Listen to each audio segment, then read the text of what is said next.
Yes, it's Eric Previn, a county resident from District 3, and I'll just make a quick comment about sexism because there's a CEO approval item on your board correspondence where apparently Miriam Krinsky, the former CCJV woman, is making $238,000 to consult with the CEO and the sheriff, which of course is a nice wage.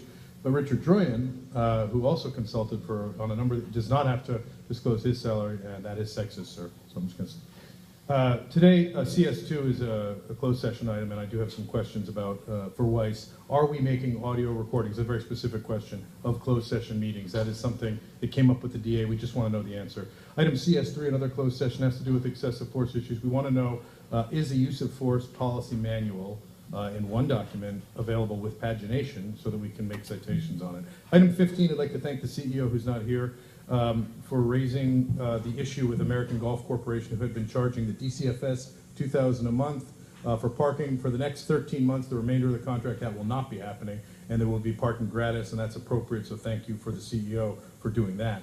Item 28, 29, 30, and 47, let's thank the great Trojan, Mark Ridley Thomas. These are all USC-related items, one of which is $138 million, of course, appropriately for the USC Medical Center group.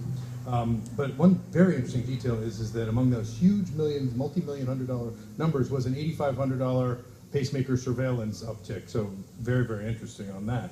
Item 22 is Veneer, our other construction company, who last week we heard $6 million to AECOM to date. Veneer is taking 20 plus million for what seems to be the refurbishment of deferred maintenance issues that AECOM had been dealing in. For the record, AECOM has taken substantially more than $6 million over the last several years, as anyone can tell. Item number 40 is an interesting item. It has to do with Public Works, Transcore ITS LLC.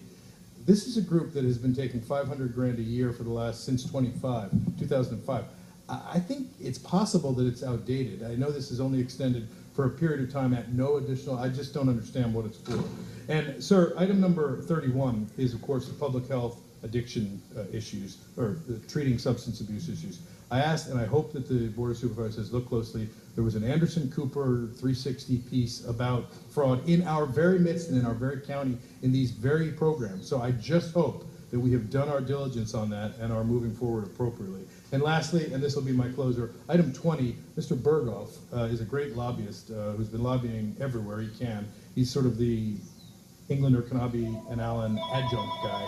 And this guy has closed that Oracle deal for the assessor. So let's just say mazel tov to Mr. Berghoff on that. It's a very big deal. It's going to upgrade our system, and I assume that everybody over there is very, very happy. So thank you.